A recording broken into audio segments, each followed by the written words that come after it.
সালামু আলাইকুম গাইজ। এই স্টুডেন্ট আন্দোলনের সময় আমরা ইন্টারনেট ইনফ্লুয়েন্সার যারা আছে তারা আছে কোথায়? তো অ্যাকচুয়ালি হচ্ছে কি আমি আহ, আহ, প্রবাসী আমি প্রবাসী মানুষ। আমি দেশে আসছি। আমি ছোটোখাটো একজন ব্লগার।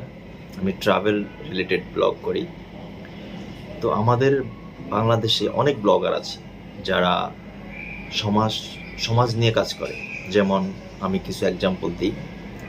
সেটা হচ্ছে কি, আমাদের সিলেটে বন্যা হইলে সবাই চলে যায় ত্রাণ দেওয়ার জন্য, বিকাশ নম্বর দিয়ে দেয় ডোনেশন পাঠানোর জন্য। আমাদের প্রবাসী ভাইরা ডোনেশনও পাঠায়, লাখ লাখ টাকা, মিলিয়ন মিলিয়ন টাকা। তারপর আমরা ওখানে যাইয়া সাদা পাঞ্জাবি পরে যাইয়া নামি, হাঁটু পর্যন্ত নেমে যাই আমরা স্লোগান দিই, বলি আমি এখানে এতগুলো বাড়ি করে দেব, আমি এখানে এতগুলো বাড়ি করে দেবো, আমি এটা করে দেবো, সেটা করে দেবো। আজকে তারা কোথায়? তারপরে কাপল ব্লগ বলেন, অনেক ব্লগার আছে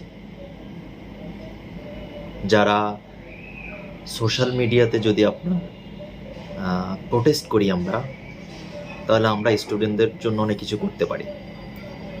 তো একটা সময় আমি স্টুডেন্ট ছিলাম, তো এখন আমি হয়তো বা প্রবাসী হয়ে গেছি।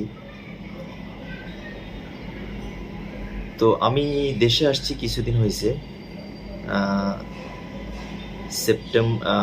জুলাইয়ের 15 জুলাইতে আমি আসছি বাংলাদেশে। আসার পর থেকেই প্রোটেস্ট শুরু হয়েছে। আমি দেশে যাই স্টাক হয়ে গেছি, ঢাকা আসতে পারি নাই।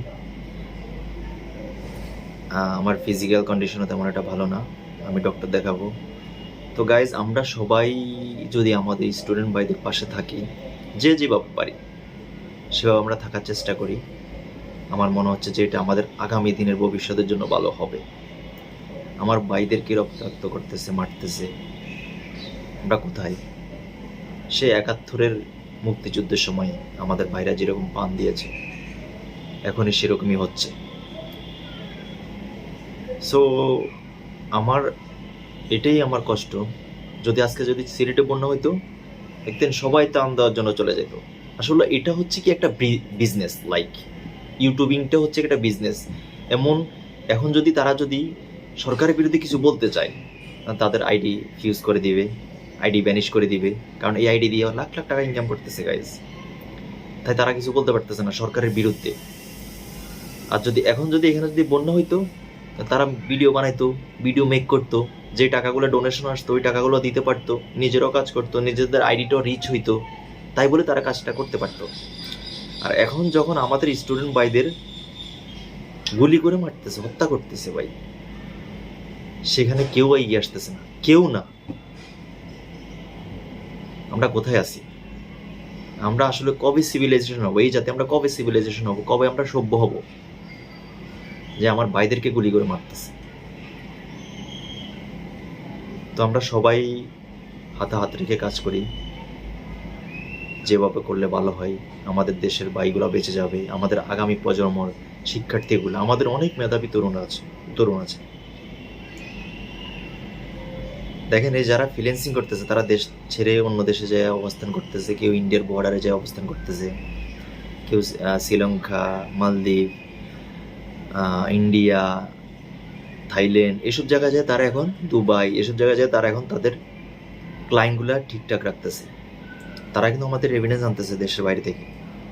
আর আমরা যারা রেভিনিউ যুদ্ধে আছি, দেশের বাইরে থেকে আমরা টাকা দিচ্ছি। আমি মনে করি প্রবাসী টাকা বন্ধ করে দেয় গাইজ, 6 মাস টাকা বন্ধ করে দেয়। আমি তো দেশে আছি, আমি যদি দেশের বাইরে থাকতাম আমি অবশ্যই ডেফিনেটলি আমারটা আমি বন্ধ করে দিতাম। পরিবার যেমনি চলতো, কিন্তু আমার দেশের ভাইগুলো যেন বেঁচে যাক, এটার জন্য। তো আমি ছোট মানুষ, অত বেশি কথা বলতে পারি না গুছায়া, আমার কথার ভিতরে বলতে থাকে। আমি দেখলাম আমায় ক্ষমা করে দিবেন। সালামু আলাইকুম।